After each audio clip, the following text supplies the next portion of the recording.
الله المؤمنين القتال وكان الله قويا عزيزا وأنزل الذين ظاهروهم من أهل الكتاب من صياصيهم وقذف في قلوبهم الرعب فريقا تقتلون وتأسرون فريقا وأورثكم أرضهم وديارهم وأموالهم وأرضا لم تطئوها وكان الله على كل شيء قديرا. قال النبي صلى الله عليه وسلم من تشبه بقوم فهو منه. وقال النبي صلى الله عليه وسلم خالف اليهود والنصارى. يا رب صل وسلم دائما أبدا على حبيبك خير الخلق كلهم. هو الحبيب الذي ترجى شفاعته لكل هول من الأهوال مقتحم. اللهم صل على محمد وعلى آل محمد كما صليت على إبراهيم وعلى آل إبراهيم إنك حميد مجيد. اللهم بارك على محمد وعلى آل محمد كما باركت على إبراهيم وعلى آل إبراهيم إنك حميد مجيد.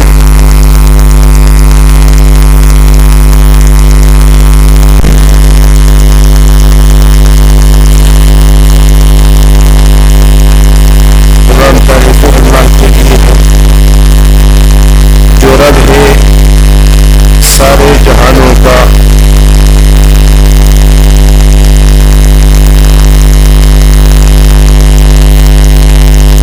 جتنے جہان ہیں یہ اللہ کے بنائے ہوئے ہیں اور اللہ ہی ان جہانوں کا رب ہے، ان کی ضرورتوں کو پورا کرتا ہے. ایک جہان انسانوں کا ہے، اس کی ضرورتیں ہیں. ایک جہان جنات کا ہے، ان کی ضرورتیں ہیں. ایک جہان فرشتوں کا ہے، ان کی ضرورتیں ہیں.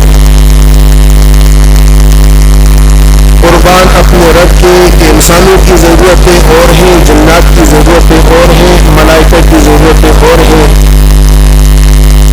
ملائکہ ہم سے بڑا جسم رکھتے ہیں، وہ کھاتے پیتے نہیں، سوتے نہیں. بشری تقاضوں سے فرشتے جو نور سے بنے ہیں وہ مبرہ ہیں. آپ صلی اللہ علیہ وسلم نے فرمایا فرشتوں کی غذا وہ اللہ کا ذکر ہے. اللہ کا ذکر کرتے ہیں، اس سے وہ پھلتے پھولتے بڑھتے چڑھتے رہتے. جنات کی غذا انسانوں کا بقایا ہے. وہ انسان سے بچ جاتے ہیں، وہ جنات کی غذا بنائی. انسان کو اشرف المخلوقات بنا کے اس کے لیے قسم قسم کے انواع اور اقسام کے میوے، پھل، پھول، غلے، اناج اللہ پاک نے زمین و آسمان کے اعتبار سے اگائے. رزق زمین میں نہیں رکھا. وفی السماء رزقکم وما توعدون. رزق آسمانوں سے آتا ہے. ہماری بھول ہے کہ زمین رزق دیتی ہے.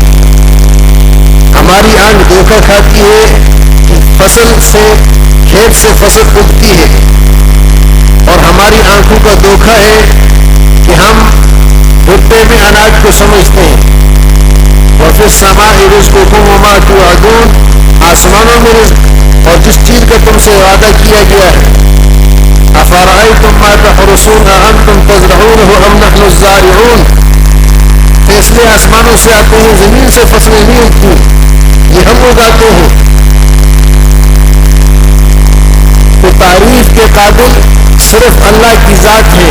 ہر لمحے ہر گھڑی میرا آپ کا ذہن اللہ کی طرف جائے، یہ توحید ہے اور یہ مقصود ہے. آپ صلی اللہ علیہ وسلم نے جو سارے جہانوں کے لیے رحمت بن کر آئے، ہر موقع پر رخ اللہ کی طرف پھیرنا سکھایا. ہر موقع کی ہمیں دعا دی، اس دعا پر غور کرنے کی ضرورت ہے. اور اس کا خلاصہ آپ صلی اللہ علیہ وسلم نے یوں فرمایا کہ جوتے کا تسمہ ٹوٹے اللہ سے مانگو، پیسوں سے نہیں ملے گا، آٹے میں نمک نہیں تو اللہ سے مانگو، وہ بازار سے نہیں ملے گا، اللہ کے خزانوں سے آئے گا، اللہ سے ملے گا۔ ہمیں اللہ کی طرف رخ کر کے، اللہ کو پہچان کے، اللہ کے خزانوں سے فیض حاصل کرنا سکھایا، لیکن ہماری کمزوری کیا ہے کہ ہم نے اللہ کو پہچاننے کے بجائے مخلوق کو رب بنایا، اور جب مخلوق کو رب بنایا مخلوق ہمیں ستانے لگ گئی، مخلوق ہمیں پریشان کرنے لگ گئی۔ کوئی حکومت کو اپنا رب سمجھتا ہے، اس کے پیچھے دوڑتا ہے، حکومتیں بدلتی ہیں، رب بھی بدلتے ہیں۔ کوئی فیکٹریوں کو، کارخانوں کو، کھیتوں کو، دکانوں کو اپنا رب سمجھتے ہیں، اس پر اپنی محنت صرف کرتے ہیں، اور ان چیزوں نے ان کو پریشان کیا، اس لیے کہ اس میں بھی حالات بدلتے ہیں، کبھی اوپر ہوتا ہے، کبھی انسان نیچے ہوتا ہے، کبھی زیادہ ملتا ہے، کبھی کم ملتا ہے، کبھی کچھ بھی نہیں ملتا، ہے تو اللہ کے اختیار میں، ہے تو اللہ کے اختیار میں۔ پچھلے دنوں جب میرا اسلام آباد جمع ہوا، وہاں ایک جنرل صاحب جو کسی بیرون ملک میں اہم عہدے پر سفیر بھی تھے، ایک اکلوتا بیٹا، ایک نازو پلا بیٹا، ایک ہی بیٹا، بچے دو ہی اچھے، ایک بیٹا، تمام آسیں، تمام آرزویں، تمام امنگیں، تمام چاہتیں، تمام یوں سمجھے اپنے دل کے ارمان اس کے ساتھ جڑے ہوئے، اور وہ ایکسیڈنٹ میں فوت ہو گیا، ایکسیڈنٹ میں فوت ہو گیا۔ اور یہ نہیں کہ یہ ایک تھا تو ایک چلا گیا، اللہ نہ دینا چاہے دے ہی نہیں، 10 دے سب لے، ایک دے سب لے، بیٹی کو بیٹوں سے آگے کر دے، بیٹے کسی کام کے نہ ہو۔ ایسے اس دن ہم بیٹھے، ہم سوچ رہے تھے اور اس پر آپس میں مذاکرہ کر رہے تھے، کتنے ایسے مالدار ہم نے گنے کہ جن کو اللہ نے بے تحاشا دولت دی، اور ان کا ایک ہی بیٹا وہ بھی پاگل، دماغ کے اعتبار سے خالی۔ اور کتنے ایسے جو بے تحاشا دولت کے مالک، ان کو اپنی دولت کا بھی پتہ نہیں، چلے گئے قبر کے نیچے، چلے گئے پیچھے مراسات کو بھی پتہ نہیں کہ مال کام پڑا ہے۔ یہ ساری کمائیاں، یہ ساری دولتیں، یہ ساری چیزیں اگر اللہ کی پہچان کے بغیر ہے تو کیا بتا۔ قبر میں جانے کے بعد اس مرحلے کو غور کر کے سوچو کہ اللہ مجھ سے پوچھیں گے کیا لے کے آیا، کیا لے کے آیا؟ تو میرے دوستو، وہاں جانے سے پہلے وہاں کی تیاری کر لی جائے۔ اللہ کو پہچاننا اس دنیا میں اس زندگی کا مقصد ہے، اور یہ پہچان کر کے جو جائے گا وہ کامیاب ہے، جو یہ پہچان کیے بغیر چلا جائے گا، ہاں ہاں لا ادری من ربک، تیرا رب کون ہے؟ فرشتے پوچھیں گے من ربک، تیرا رب کون ہے؟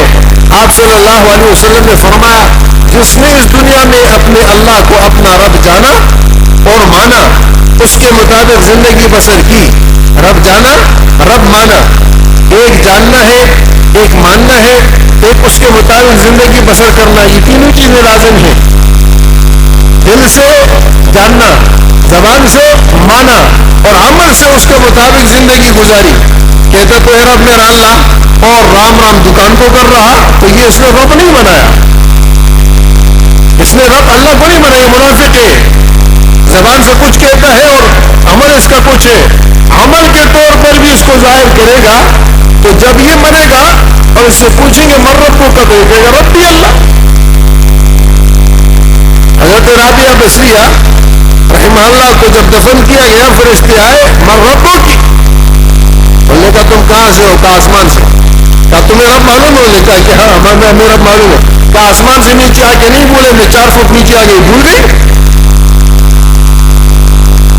حضرت عمر رضی اللہ تعالیٰ کے اپنے حضور اقدس صلی اللہ علیہ وسلم نے فرمایا کہ فرشتے جب عمر سے پوچھیں گے کہ تیرا رب کون ہے تو فرشتے پوچھیں گے, حضرت عمر رضی اللہ تعالیٰ عنہ فرشتوں سے پوچھیں گے تم بتاؤ تمہارا رب کون. یہ ہے, اس کو ایمان کہتے ہیں, یہ اس کی محنت ہے, اس پر بس اس پر زندگی سے مشکل نہیں ہے. ہم سمجھتے کہ کوئی باہر کا کھیل ہے. ابھی میں نے اس کی وہ شروع کی ہے اپنے یہاں مدرسے میں, بچوں اور بچوں سب کو میں نے اس پہ لگایا. وہ کیا ہے, ہم جو کام بھی کریں اس میں یہ کہیں کہ یہ اللہ کا عطا کردہ, اللہ کی عطا کردہ نعمت ہے, اللہ کی عطا کردہ چیز ہے, اور میں اللہ کی بندی ہوں, اللہ کا بندہ ہوں, اور اللہ پاک اس میں نفع دیں گے, اس میں نقصان دیں گے. جوتا پہنتے ہوئے یہ اللہ کا دیا ہوا ہے, اللہ کا نام دے کر میں اس کو پہنتا ہوں.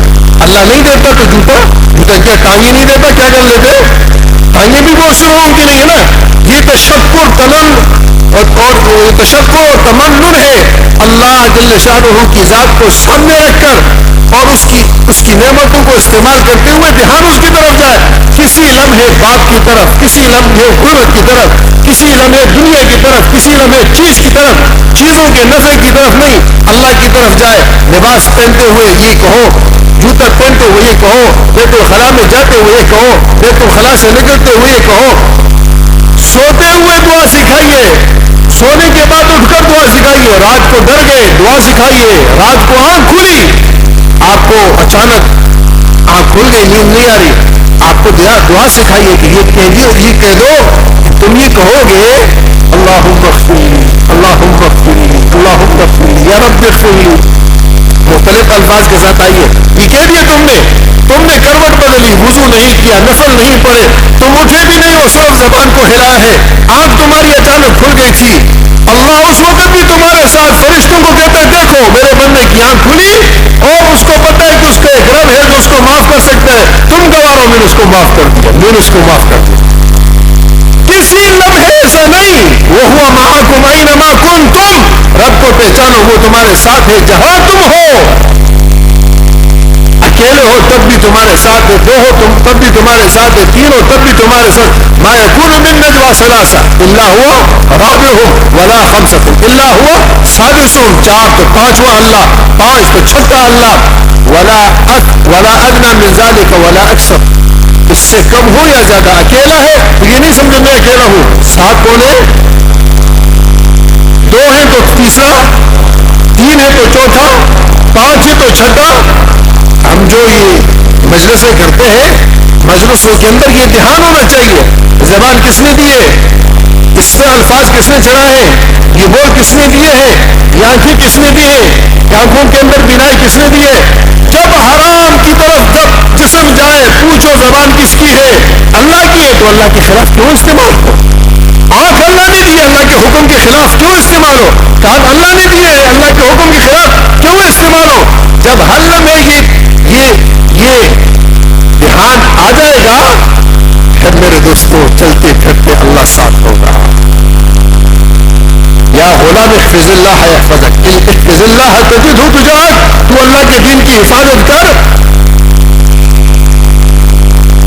وہ تیری حفاظت کرے. وہ اللہ کے دین کی حفاظت کر, تجدہ تجاہک, تو اپنے سامنے پائے گا, اس کو اپنے سامنے پائے گا, دور نہیں ہے.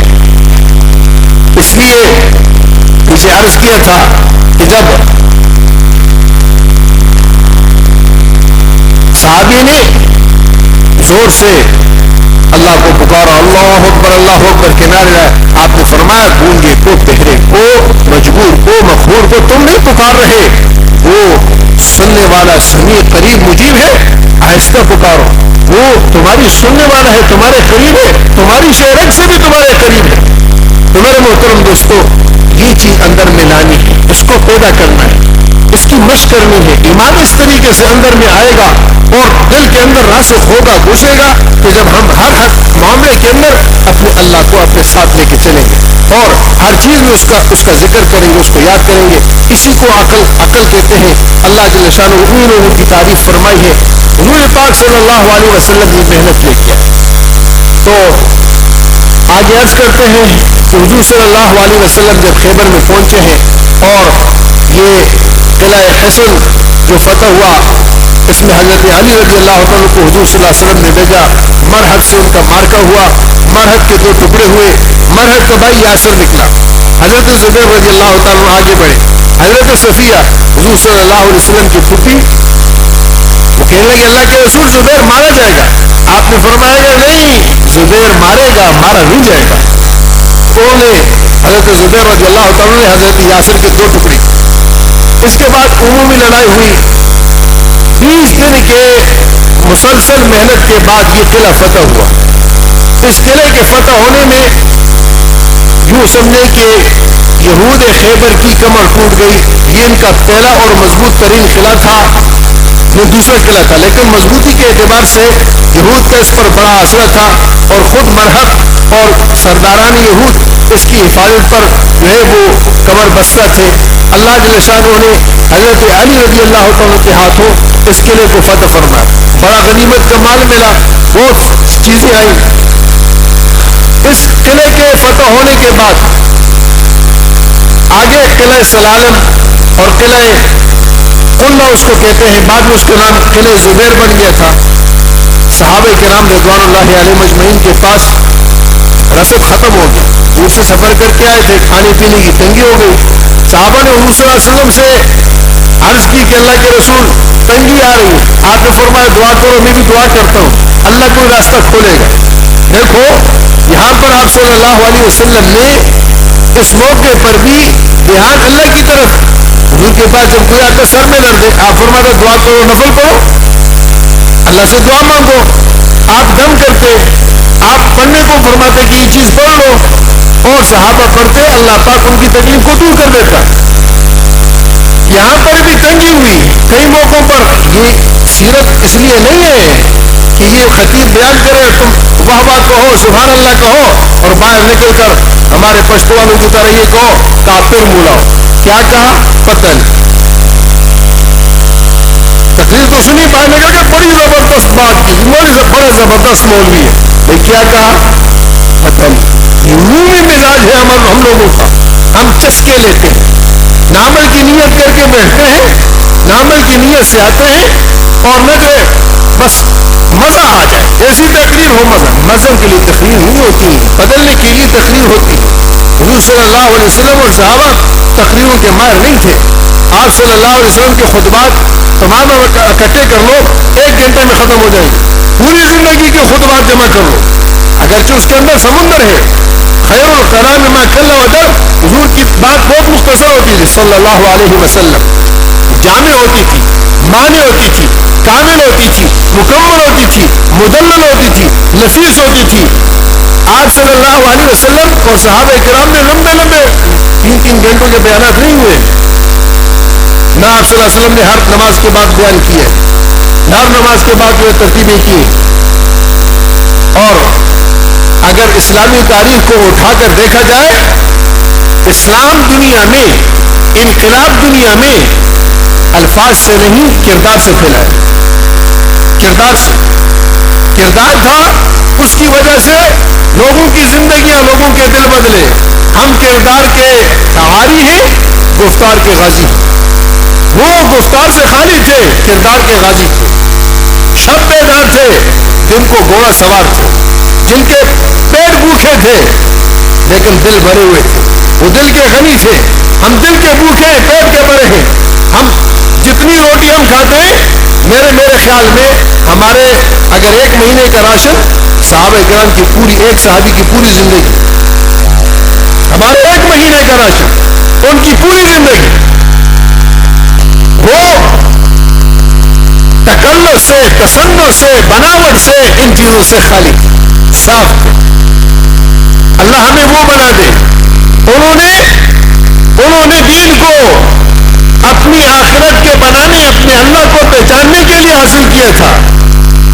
ہم اول دین کی طرف آتے نہیں، آتے بھی مفاد کی خاطر آتے ہیں، ذات کی خاطر آتے ہیں، نفع کی خاطر آتے ہیں، کچھ ملے۔ پہلے اسلام قربانی کا نام تھا، جو آتا تھا اس کی نیت قربانی کی ہوتی تھی، اس کی نیت قربانی کی ہوتی تھی۔ اسلام قربانی کا نام ہے، اسلام بدل گیا، اسلام سیاسی ہو گیا، اسلام میں سیاست آ گئی، دین میں سیاست آ گئی، مسجدوں میں معاف کرنا سیاست وہ نہیں جو حضور صلی اللہ علیہ وسلم، حضور کی سیاست دین ہے، حضور نے سیاست کی ہے، صحابہ نے بھی سیاست کی ہے، وہ سیاست اور ہے، وہ دین ہے، وہ قرآن ہے، وہ سنت ہے، وہ نماز ہے، وہ ذکر ہے، وہ سیاست ہے۔ اس سیاست کا منکر بھی مسلمان نہیں ہے۔ میں جس سیاست کو اس وقت معروف ہے دنیا میں اس سیاست کی بات کر رہا ہوں، وہ سیاست منافقت ہے، وہ سیاست جھوٹ ہے، وہ سیاست توڑ ہے، وہ سیاست شر ہے، وہ سیاست فساد ہے، وہ سیاست دوسرے کا مال گھسیٹنا ہے، وہ سیاست دوسرے کی عزت کو اچھالنا ہے۔ وہ سیاست کی نفی کر رہا ہوں، اور وہ سیاست اب گھروں میں بھی ہے، مسجدوں میں بھی ہے، بازاروں میں بھی ہے، ہر جگہ پر ہے۔ اس سیاست کا مقصود گالی دینا ہے۔ اور کمال کی بات کوئی اور کرے گا وہ جو مرے گا، سیاستدان کرے گا وہ عبادت ہوگی، وہ جھوٹ بھی بولے گا تو عبادت ہوگی، وہ گالی بھی دے گا تو عبادت ہوگی، دوسرا کرے گا تو وہ جرم ہے، دوسرے کے لیے وہ غلط ہے، سیاستدان کے لیے اس لیے کہ وہ پوتر ہے، وہ پاک ہے، وہ صاف ہے۔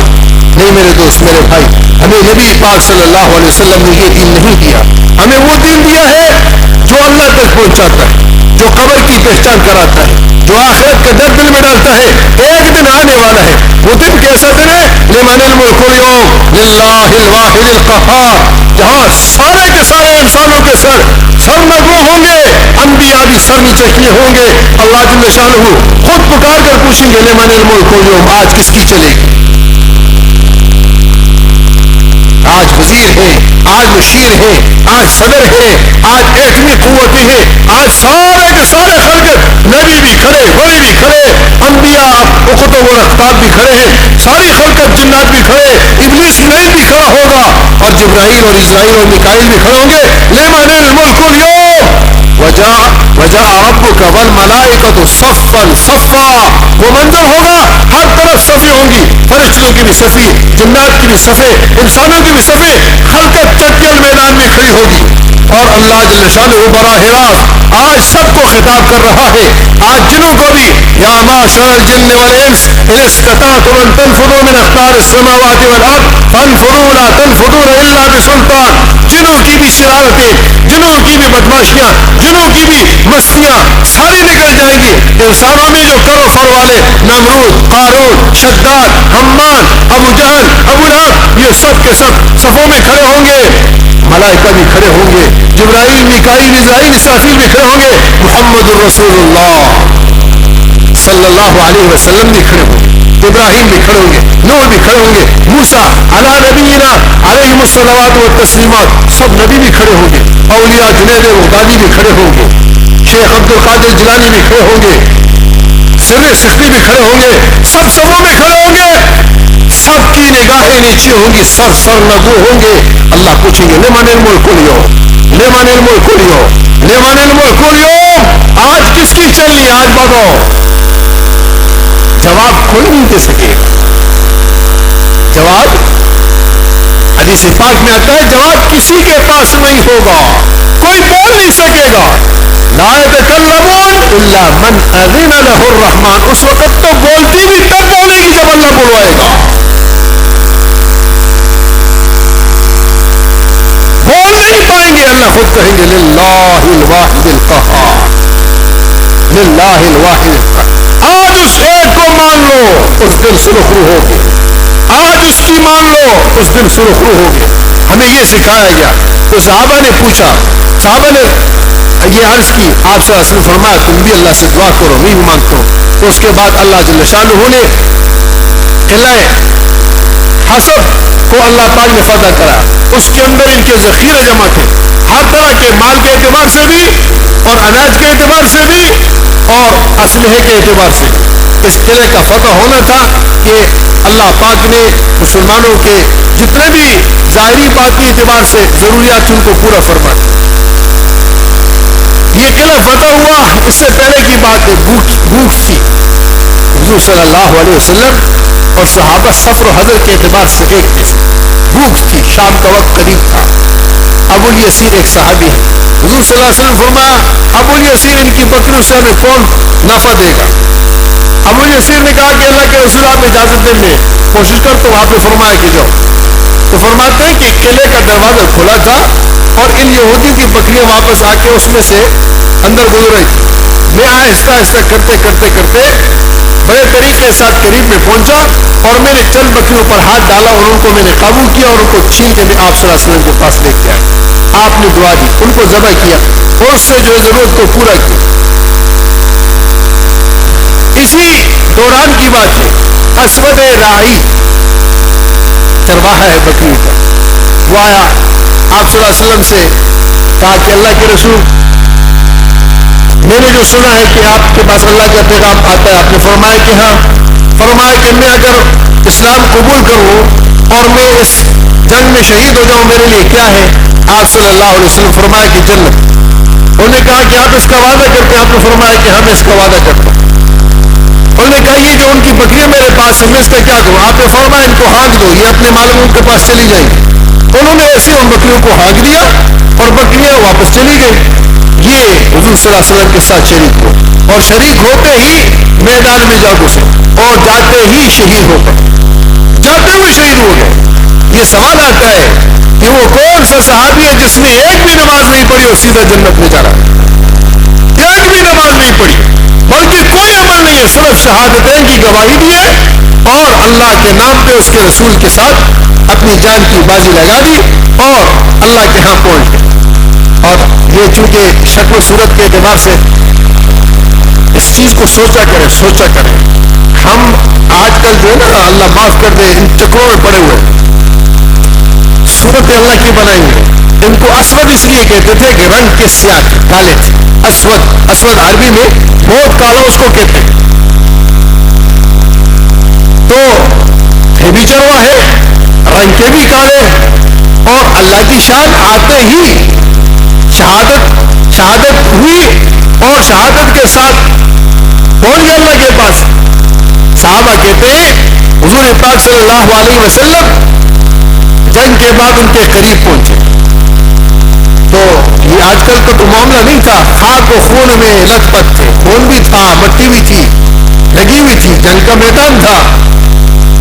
تو آپ صلی اللہ علیہ وسلم جب قریب پہنچے تو آپ صلی اللہ علیہ وسلم کا معمول یہ تھا کہ جو شہید ہوتا آپ صلی اللہ علیہ وسلم اس کے پاس بیٹھتے تھے, اس کے سر کو اپنی گود میں لیتے تھے. تو جب آپ پہنچے تو آپ نے ایک دم رخ پھیر دیا, اس سے رخ دوسری طرف پھیر دیا اور سر نیچے کر لیا, آنکھیں بند کر لی. صحابہ نے پوچھا کہ اللہ کے رسول کیا بات ہے؟ فرمایا کہ ہر شہید جب شہید ہوتا ہے اس کی روح جو اللہ نے اس کے لیے زوجہ بنائی ہوتی ہے وہ اس وقت آتی ہے, اس کے ہاتھ میں جام ہوتا ہے, وہ جنت کی شراب لے کے آتی ہے, اپنے شور کو پلاتی ہے. اور جب ہم پہنچے تو اس وقت اسود راعی کی زوجہ اس کے پاس تھی اور حوروں نے اس کو گھیرا ہوا تھا. مجھے حیا آئی کہ میں اس کی بیوی کی طرف دیکھ. کون کہہ رہا؟ مخبر صادق کہہ رہے, سید الصادقین, سید الاولین والآخرین کہہ رہے ہیں. اور وہ ما ينطق عن الهوى ان هو الا وحی یوحی, ان کا بول اللہ کا امر ہوتا, اللہ کی بات ہوتی تھی. نبی اپنی زبان سے کچھ نہیں کہتے. ما ينطق عن الهوى ان هو الا وحی یوحی, جو اللہ بتاتے وہ کہتے. قل انما یوحی الی انما الہکم الہ واحد, قل انما انا بشر مثلکم یوحی الی انما الہکم الہ واحد. یہ جا بجا اعلان کروایا گیا, ان کو بتاؤ, ان کو کہو کہ میں بھی عبداللہ کا بیٹا ہوں, آمنہ کے گھر پیدا ہوا ہوں, عبد المطلب کا پوتا ہوں, ابو طالب میرا چاچا ہے, مکہ کی گلیوں اور بازاروں میں پلا بڑا ہوں, ان پہاڑوں پر میں تمہارے ساتھ رہا ہوں. انما یوحی الی انما الہکم الہ واحد, یہ تو میری طرف اللہ نے وحی بھیجی ہے اس بات کی کہ اللہ کے سوا کوئی معبود نہیں. یہ میں اپنی بات تھوڑی کہہ رہا ہوں, یہ میں اپنے گھر کی تو نہیں کہہ رہا ہوں, اس لیے کہ گھر تمہارے بھی یہی تھے, باپ تمہارے بھی یہی تھے, خاندان تمہارے بھی یہی تھے, گلیاں یہی تمہاری تھی, پہاڑ اس پہ تم رہتے تھے. تم میں سے کسی نے کیوں نہیں کہا جب میں نے یہ بات کہی میں نے اپنی طرف سے نہیں کہا انما یوحی الی انما الہکم الہ واحد, میرے پاس تو وہی آتی. اور جا بجا اللہ پاک نے فرمایا ان سے کہو کہ مجھے جو کچھ حکم ہوتا ہے میں اس کی تعمیل کرتا ہوں، میں اسی کو کہتا ہوں، میں اپنی طرف سے کوئی بات نہیں کہتا۔ تو یہاں اسود رائی کی یہ اتنی بڑی بشارت ہوئی پاک صلی اللہ علیہ وسلم نے صحابہ کو سنائی۔ اس کے بعد آپ صلی اللہ علیہ وسلم نے اس کا سر اپنی گود میں لیا اور کہا کہ اللہ میں اس سے راضی ہوں، اس سے راضی ہو جا۔ ان کو دفنایا۔ میرے محترم دوستو، یہ صحابہ کی جوہد، صحابہ کی محنت، صحابہ کی قربانی، حضور صلی اللہ علیہ وسلم کی محنت تھی کہ اللہ پاک نے قلیل عرصے کے اندر پورے عالم کے اندر دین کو پھیلایا، گھر گھر میں فٹ فٹ تک اللہ کا دین پہنچا۔ صحابہ کرام رضوان اللہ علیہم اجمعین نے اپنی یوں سمجھے کہ سب کچھ کو اللہ کے دین پہ قربان کیا۔ 13,000 کے علاوہ 1.25 لاکھ صحابہ میں باقی سارے صحابہ دنیا میں پھیلے اور گئے ہیں، تاجروں کے روپ میں گئے ہیں۔ ایک بات بیچ میں کہہ جاؤ، ہندوستان 900-950 سال مسلمانوں کی حکومت ہے۔ برطانیہ سے تاجر آئے، نظام بدل دیا، کالوں کو کالا انگریز بنا دیا، ان کے اندر سے دین اور ایمان کے جذبے کو ختم کر دیا اور چل پھر کر ایسی پود لگا دی کہ اس وقت سے آج تک مسلمان 10 بغیرے باندھ دین کے نام پر بھی، دنیا کے نام پر بھی۔ یہ میری بات کو اچھی طرح سے ذہن میں بٹھانا چاہا، جو بات میں کہہ رہا ہوں، یہ دین کی لڑائیاں یہ میری آپ کی نہیں ہے، کلمے کی نہیں ہے، انگریز کی پیدا کرنا ہے۔ یہ انگریز کی پیدا کرنا، مسلمان کیسے لڑے گا؟ مسلمان کو لڑایا گیا ہے دین کے نام پہ، کلمے کے نام پہ، نبی کے نام پہ، قرآن کے نام پہ۔ اور یہ آج کی نہیں، یہود کی ہمیشہ سازش رہی ہے، ہمیشہ۔ کبھی خلق قرآن کا طوفان اٹھایا اور کبھی کس چیز کا، کبھی خوارج، کبھی معتزلہ، کبھی کیا۔ یہ فتنہ امتوں میں پیدا کیے گئے۔ تو یہ برطانیہ نے آ کر ہندوستان میں بیج ڈالا اور مسلمانوں کو باہم 10 بغیرے باندھ کیا، مختلف شکلوں میں، مختلف ناموں سے۔ کچھ ان کے اعلیٰ کار بنے، کچھ ان کے پیروکار بنے، کچھ نام نہاد کے مسلمان بنے۔ بہرحال وہ لعنت آج تک وہ چلی آ رہی ہے اور آگے بھی چلتی رہے گی، یہ تو نظام ہے۔ میں جو عرض کرنا چاہ رہا ہوں وہ یہ ہے کہ وہ تاجروں کے روپ میں آئے اور ہندوستان مسلمان کے ہاتھ سے چلا گیا۔ اب ہم کہتے ہیں کہ جی ملک بچاؤ، سیاست کے طور پہ جمہوریت کا نعرہ لگاتے ہیں، اور کیا کر رہے ہیں؟ باہر سے تاجروں کو لا لا کے ادارے بیچتے ہیں۔ میری بات کو کان کھول کے سننا چاہ، ملک بچا رہے ہیں۔ کون بچا رہے؟ کس لیے بچا رہے ہیں؟ ملک بچا رہے جمہوریت کے لیے، جمہوریت بچ جائے اور ملک بچ جائے۔ ملک بچائے، ادارے بیچو، کس کو بیچو؟ وہ کافروں کو بیچو، کوئی چین کو بیچو، کچھ اس کو بیچو، کچھ اس کو بیچو، گوادر بیچو، یہ بیچو، وہ بیچو، یہ بیچو۔ یہ بیچ کے کیا کریں گے جی؟ ہم حکومت کریں گے۔ حکومت کس لیے کر رہے ہیں؟ ملک بچانے کے لیے۔ ملک کو بیچ رہے ہیں حکومت کے لیے، نہیں سمجھے؟ اور پیچھے دوڑو۔ میں کہا کرتا ہوں توبہ کرو، اور توبہ کے لیے بھی ہم تیار نہیں ہیں، اس لیے کہ مقدر ہے، عقل ہے۔ یہ گلوں میں توق آ چکے ہیں، ہم بھی تیار ہیں۔ ریوڑ جب تاتاریوں نے بغداد پر چڑھائی کی تھی نا، اس وقت حالت یہی کیفیت تھی۔ تو تاتاری عورت، مرد بھی نہیں، عورت کسی کو مسلمان کو دیکھتی ہے، اسے کہتی یہی کھڑا ہو، میں گھر سے خنجر لا کے تجھے ذبح کرتی ہوں، یہاں سے ہلنا نہیں۔ اتنی ہیبت تھی کہ وہ عورت گھر سے خنجر لے کے آتی تھی اور یہ آدمی وہاں سے ایک قدم آگے نہیں بڑھا پاتا، اور اس کو خنجر لا کے وہی کھڑا کھڑے ذبح کر دیتی۔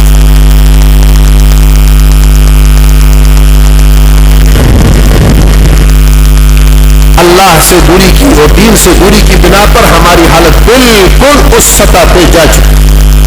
نہیں میرے بھائی، توبہ کریں، اللہ کی طرف رجوع کریں، اللہ سے عافیت کی دعا مانگیں، اللہ سے خیر مانگیں، پوری امت کے لیے روئیں، راتوں کو روئیں، خدا کے لیے صرف اپنے بچوں کا خیال نہیں ہے، اپنے گھر کی نہیں، پوری امت کے اعتبار سے رونا سیکھیں۔ روئیں گے تو آپ کا گھر بچے گا۔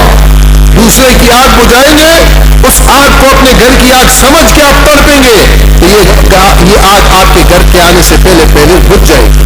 اور اگر یہ سمجھو گے کہ وہ جل رہا ہے میں تو بچا ہوا ہوں تو یہ آگ آپ کے گھر میں آئے گی اور آپ کو پتہ بھی نہیں ہوگا، آپ بے خبری میں مارے جائیں گے۔ اس سے بچنے کے لیے میرے دوستوں میرے بھائیوں ہم اس غفلت سے نکل جائیں، ہم اللہ کی طرف رجوع کر لیں، اور جیسا کہ میں نے عرض کیا اللہ کو پہچان لیں، اللہ کی پہچان ہمیں حاصل ہو جائے، ہر لمحے اللہ کا دھیان ہمیں حاصل ہو جائے۔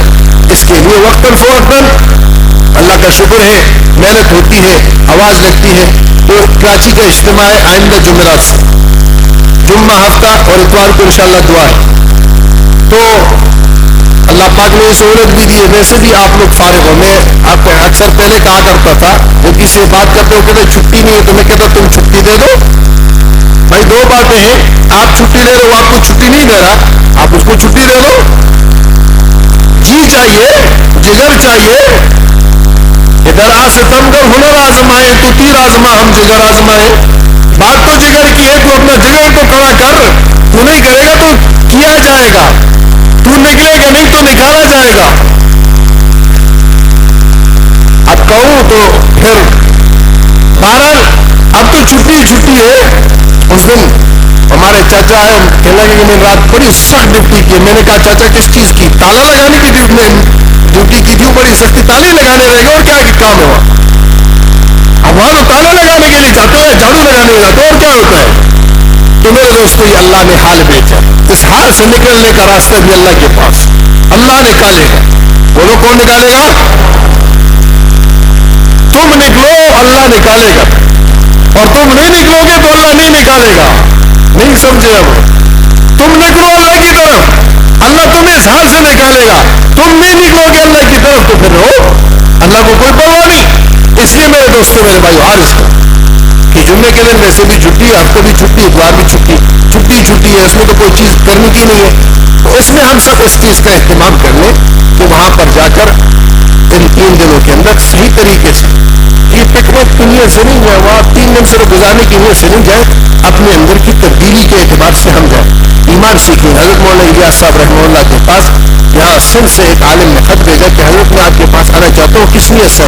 حضرت نے فرمایا کہ بھائی اس نیت سے آؤ کہ مسلمانوں کی سب سے قیمتی متاع جو آج مسلمان سے کھو چکی ہے اس کو واپس کرنا ہے، اس کو حاصل کرنا ہے، اور وہ متاع ایمان ہے، وہ متاع ایمان ہے۔ ایمان کی متاع آج مسلمان کے پاس نہیں رہی، اس گمشدہ اپنی متاع کو واپس لینے، واپس حاصل کرنے کی نیت کرو، ایمان کے حاصل کرنے کی نیت کرو، ایمان کے بنانے کی نیت کرو۔ آج ہمارے ایمان اللہ پاک معاف فرما دے اس حد تک گر چکے ہیں، اس سطح پر جا چکے ہیں کہ 2 روپے پر تو یقین ہے اللہ پر نہیں ہے، 2 روٹی پر ہے اللہ پر نہیں ہے، پانی کے گلاس پر ہے اللہ پر نہیں ہے۔ سچ کہہ رہا ہوں کہ نہیں کہہ رہا ہوں؟ ہاں؟ ایک آدمی کو کہو تم 2 رکعت نفل پڑھو، ایک کو کہو تم 2 روٹی لے لو، تو وہ روٹی کی طرف بھاگے گا، نفل نہیں پڑے گا، نفل نہیں پڑے گا، روٹی کی طرف بھاگے گا، اس لیے کہ روٹی سے اس کو نفع ملتا ہوا نظر آ رہا، 2 رکعت سے اس کو نفع ملتا ہوا۔ جب تک یقین ظاہر سے ہٹ کر اللہ کی ذات پر نہیں آئے گا، اللہ کی قسم نجات نہیں ہے۔ حضرت مولانا یوسف رحمۃ اللہ علیہ پنڈی میں تمام اہل حکومت کے بڑے بڑے ارکان سے، اس میں فوجی سربراہ بھی تھے، ان سے خطاب کیا۔ اس خطاب میں حضرت نے فرمایا، سوال کیا کسی نے کہ حضرت 2 رکعت نماز سے 2 روٹی مل جاتی ہے؟ حضرت نے فرمایا، یہ جواب سننے کا ہے، حضرت نے فرمایا کہ جس 2 رکعت سے تمہیں 2 روٹی نہیں مل سکتی، اللہ کی قسم اس 2 رکعت سے اللہ آپ کو بہت بڑی جنت بھی نہیں دے گا۔ ہاں نہیں سمجھے؟ ابھی آپ کو آخری بات کہہ رہا ہوں کہ اب اتنی محنت کر لو کہ مرنے سے پہلے 2 رکعت سے 2 روٹی حاصل کر دو، پھر آپ کامیاب ہو۔ اگر آپ نے مرنے سے پہلے 2 رکعت سے آپ نے 2 روٹی نہیں حاصل کی تو پھر آپ خطرے میں ہو بابا، پھر خطرے میں ہو۔ حجاج ابن یوسف طواف کر رہا تھا، ایک اندھا طواف کرتے ہوئے کہہ رہا ہے اللہ آنکھیں دے دے، اللہ آنکھیں دے دے، اللہ آنکھیں دے دے۔ حجاج ابن یوسف قریب گیا، اس کو کہا کتنے عرصے سے مانگ رہا ہو؟ کہا کہ 10 سال ہو گئے یا 20 سال ہو گئے مانگ۔ کہا کہ نہیں ملی؟ نہیں ملی۔ کہا اچھا۔ چلا گیا، وہ اپنے خادموں سے کہا اس کو لے کے آؤ، طواف پورا کرنے کے بعد اس کو لے کے آئے، کہا کہ ظالم تو لوگوں کا ایمان خراب کرتا ہے یار، یہ جس انداز سے تو اللہ سے مانگ رہا ہے، یہ طریقہ ہے مانگنے کا؟ یہ بتا تیرے مانگنے میں قصور ہے یا اللہ پاک کے پاس قصور ہے؟ اللہ کے پاس ہو رہی ہے آنکھیں، اب وہی تو نہیں کہہ سکتے اللہ کے پاس نہیں ہے. اس نے کہا جی میرے مانگنے میں قصور ہے. تو حجاج بن یوسف نے کہا کہ کل صبح تک آنکھیں مل گئے تو ٹھیک، نہیں تو سر کاٹ دوں گا. جا ایک رات ہے تیرے پاس، اور اس کے ساتھ سپاہی لگا دیا کہ ہل نہ پائے، کھڑے ہو، بھاگے نہیں. اب وہ جا کے جو بیت اللہ سے لپٹا اور غلاف کو پکڑا اور اس کی وہ کیفیت بنی اور وہ رویا اور وہ بھاگا اور وہ چیخا اور وہ چلایا، وہ بلکا، وہ تڑپا. اور اس نے ہچکیاں بنا کے اللہ سے کہا کہ پہلے تو آنکھ کی بات تھی، اب تو سر جا رہا، اب تو دے دے. صبح سے پہلے آنکھیں مل گئی، صبح سے پہلے آنکھیں. اس یقین سے، اس کو پہچاننے کے اعتبار سے اس سے مسائل حل کرنا سیکھ لو، نہیں تو قبر کا مسئلہ حل نہیں ہوگا. قبر کا مسئلہ حل کرنے کے لیے ابھی دنیا میں اس کی محنت. اس سلسلے میں بھائی دوستوں عرض ہے کہ جمعہ بھی چھٹی، ہفتہ بھی چھٹی، اتوار بھی چھٹی، کوئی آپ کو چھٹی لینے کی بھی ضرورت نہیں، اور لینی بھی پڑ جائے تو اللہ کے دین کے لیے.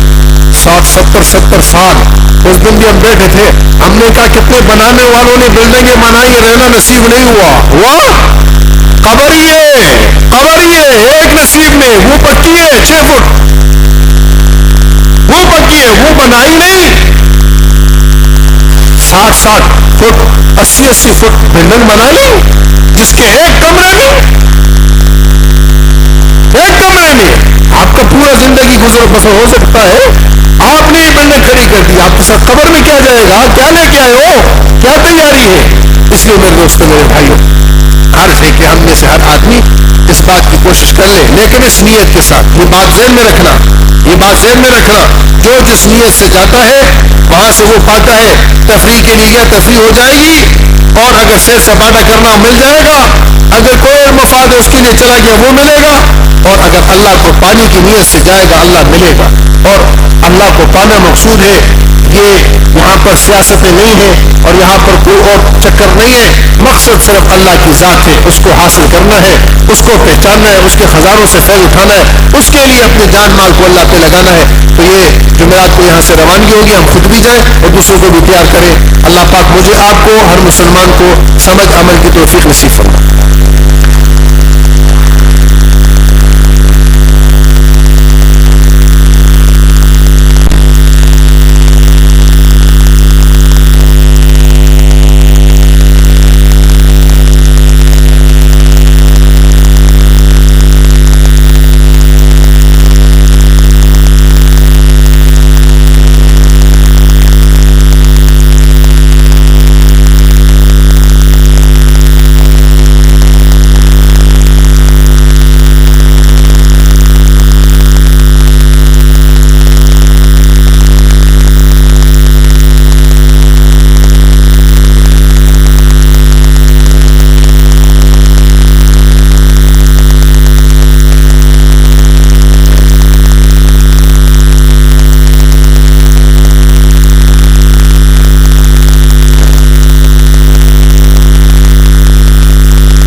إلا الله أشهد أن لا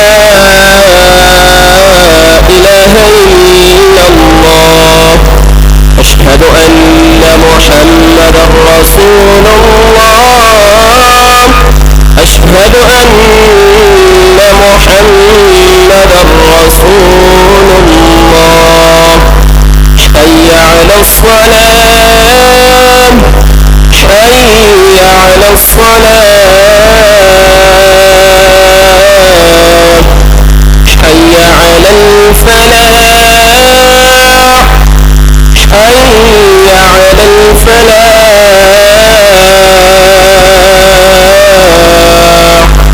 الله أكبر الله أكبر لا إله إلا الله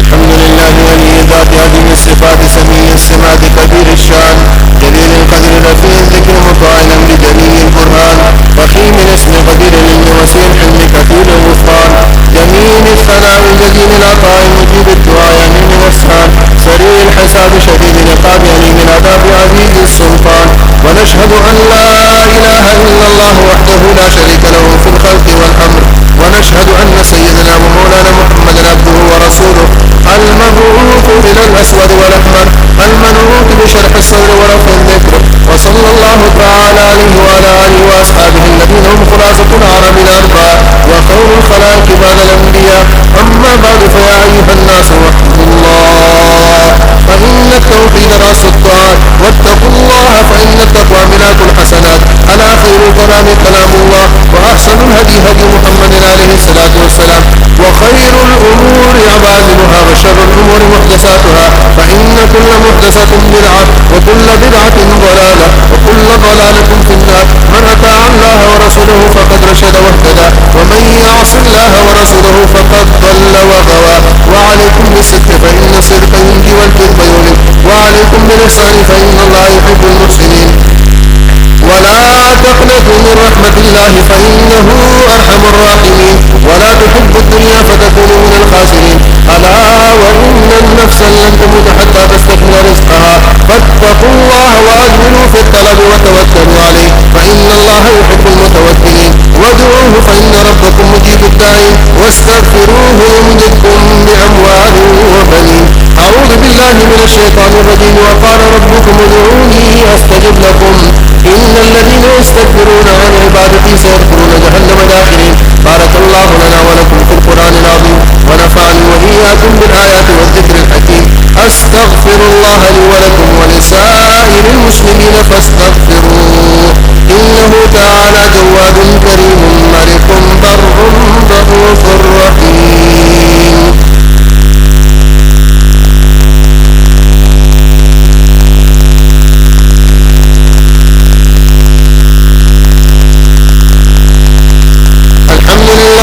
الحمد لله نحمده ونستعينه ونستغفره ونؤمن به ونتوكل عليه ونعوذ بالله من شرور أنفسنا ومن سيئات أعمالنا من يهده الله فلا مضل له ومن يضلله فلا هادي له ونشهد أن لا إله إلا الله وحده لا شريك له ونشهد أن سيدنا ومولانا محمدا عبده ورسوله أرسله بالحق بشيرا ونذيرا بين يدي الساعة من يطع الله ورسوله فقد رشد ومن يعصهما فإنه لا يضر إلا نفسه ولا يضر الله شيئا أعوذ بالله من الشيطان الرجيم إن الله وملائكته يصلون على النبي يا أيها الذين آمنوا صلوا عليه وسلموا تسليما اللهم اجعل صلواتك ورحمتك وبركاتك على سيد المرسلين إمام المتقين خاتم النبيين محمد عبدك ورسولك إمام الخير وقائد الخير ورسول الرحمة اللهم ابعث مقاما محمودا يثبت به الأولون والآخرون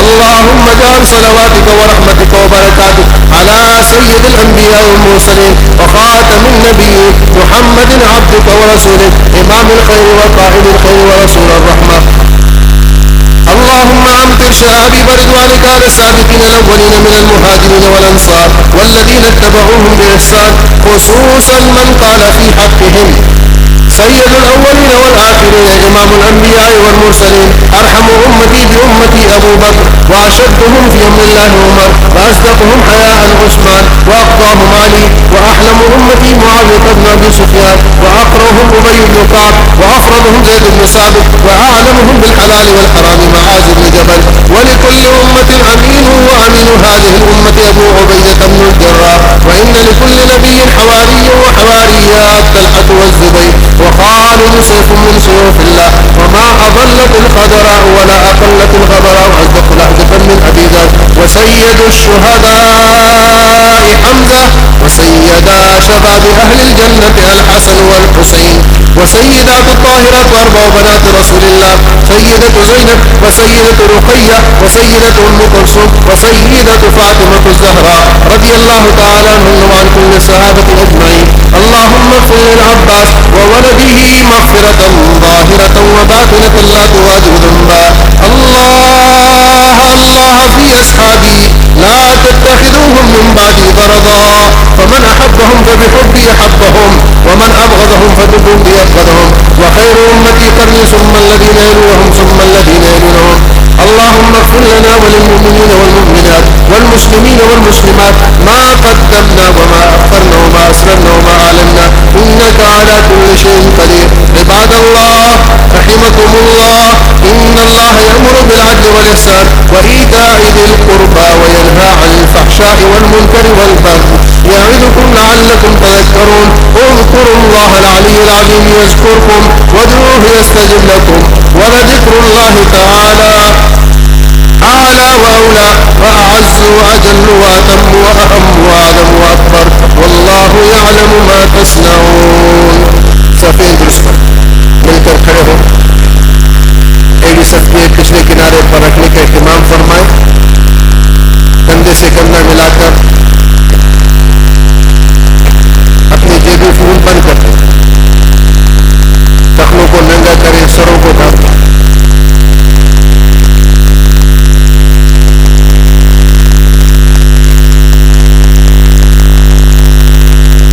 سنتوں سے فارغ ہونے کے بعد انشاءاللہ جنازے کی نماز ہے صرف سنتوں پر اکتفا فرمائیں نوافل کی نیت نہ کریں سنت پڑھ کر باہر جہاں جنازے کی نماز ہوتی ہے وہیں پر انشاءاللہ جنازے کی نماز ہوگی.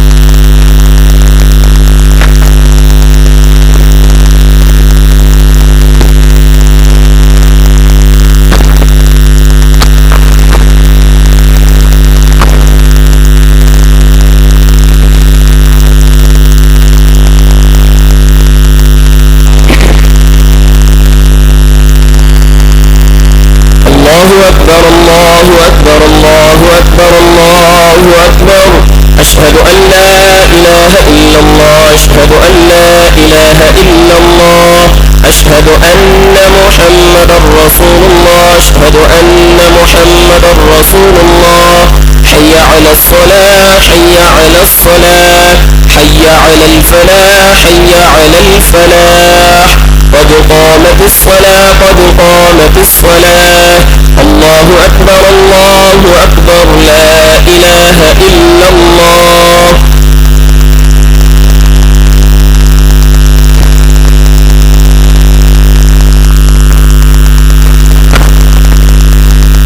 الله أكبر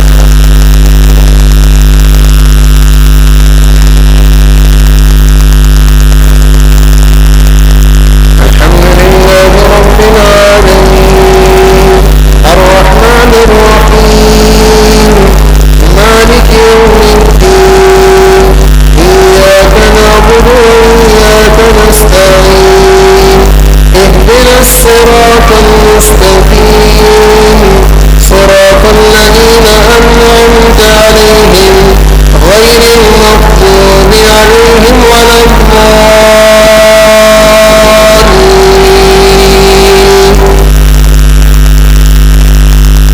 ولمن خاف مقام ربه جنتان فبأي آلاء تكذبان ذواتا أفنان فبأي آلاء ربكما تكذبان فيهما عينان تجريان فبأي آلاء ربكما تكذبان فيهما من كل فاكهة زوجان فبأي آلاء ربكما تكذبان متكئين على فرش بطائنها من استبرق وجنى الجنتين دان فبأي آلاء ربكما تكذبان فيهن قاصرات الطرف لم يطمثهن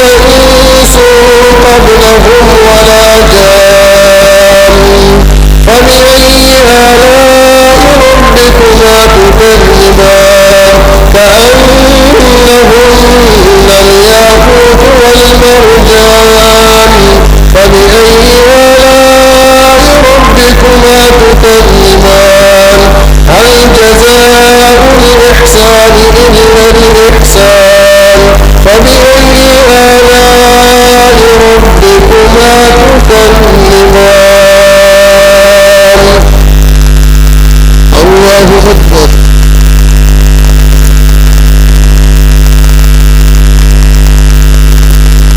سمع الله لمن حمده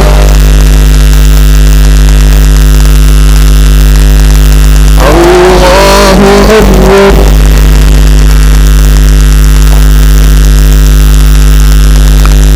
الله أكبر الله أكبر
متكئين على رفرف خضر وعبقري حسان فبأي آلاء ربكما تكذبان تبارك اسم ربك ذي الجلال والإكرام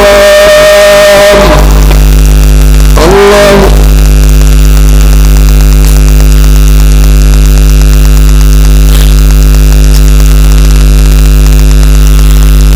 الله لمن حمده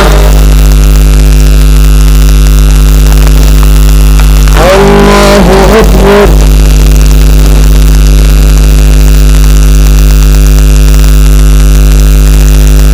الله أكبر الله أكبر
پہلے بھی عرض کیا سنتوں کے بعد انشاءاللہ جنازے کی نماز ہے. تمام بھائی سنتوں سے فارغ ہو کر جہاں جنازے کی نماز ہوتی ہے وہاں پر جا کر پیچھے سے صفوں کے بنانے کا اہتمام فرمائیں.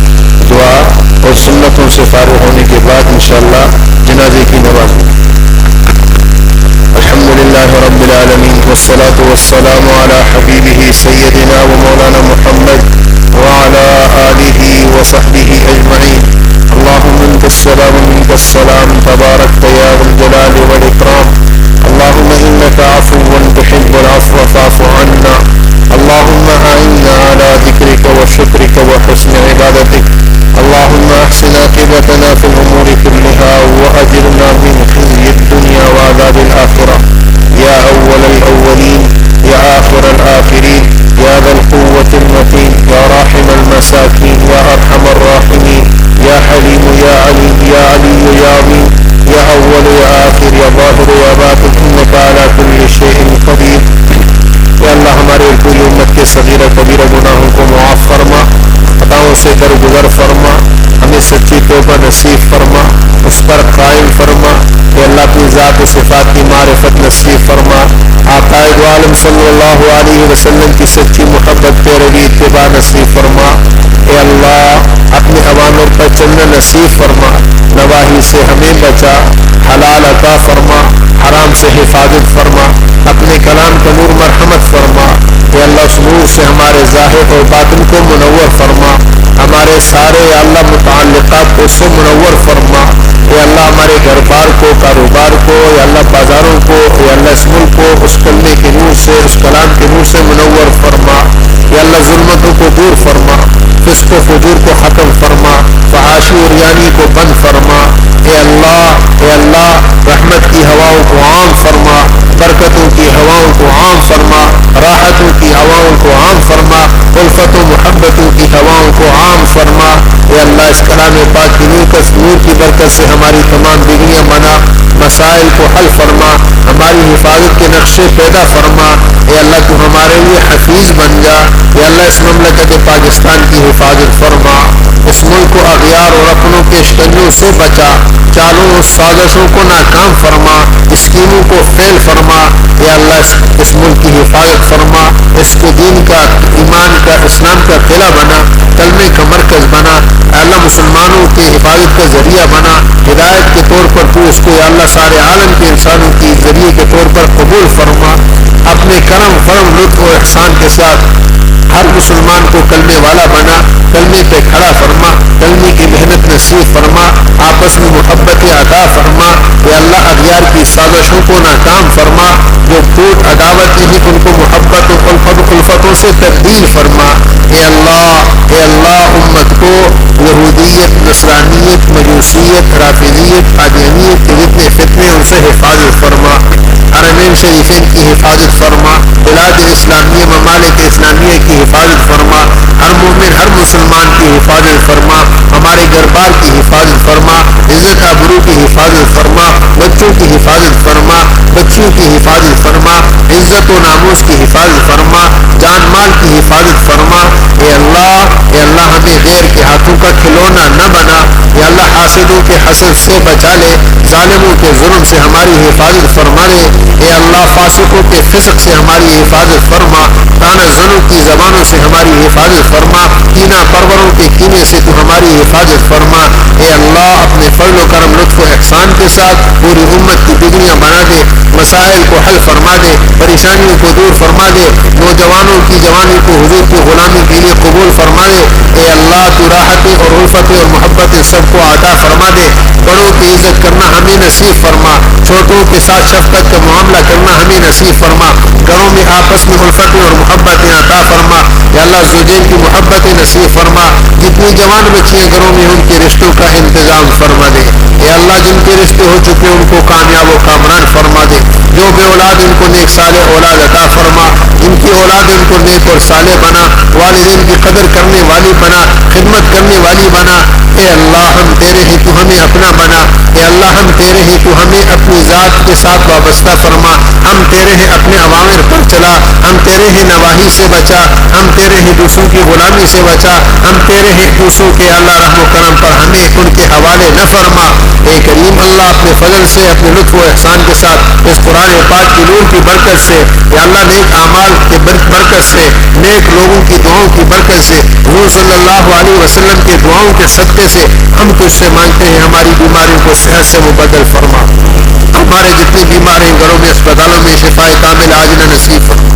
اے اللہ ہمارے شفاعت اللہ خان صاحب کو شفا نصیب فرما۔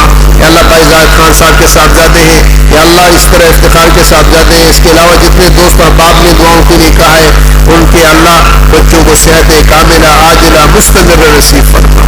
اے اللہ اپنے فضل و کرم سے تو کرنے والی ذات ہے، تو کسی کی محتاج نہیں، کن فیکون تیری صفت ہے، اپنے فضل سے اپنے کرم سے ان تمام بیماروں کو صحت نصیب فرما۔ منظور حسین صاحب جن کے پتے کا جگر کا آپریشن ہوا، اپنے فضل سے اس کو کامیاب اور کامران فرما، اس کو کامیابی نصیب فرما، صحت عاجلہ کاملہ نصیب فرما۔ اے اللہ اس کے علاوہ جو اسپتالوں میں گھروں میں جن کا کوئی کہنے والا نہیں، ان سب بیماروں کو شفا کاملہ عاجلہ نصیب فرما۔ اے اللہ اپنے فضل و کرم لطف و احسان کے ساتھ جو مانگا عطا فرما دے، جو نہیں مانگ سکے اپنے خزانوں سے بن مانگے نصیب فرما۔ اے اللہ یہ ضعیفہ فوت ہوئی اس کی بھی مغفرت فرما۔ اس کے علاوہ ہمارے جتنے والدین اعزاء اقارب دوست رشتہ دار دنیا سے جا چکے سب کی مغفرت فرما، ان سب کی قبروں کو جنت کا باغ بنا، ہم سب کو یا اللہ ایمان پر خاتمہ نصیب فرما۔ مرتے وقت ہماری زبانوں پر کلمہ طیبہ لا الہ الا اللہ محمد الرسول اللہ کو جاری اور ساری فرما۔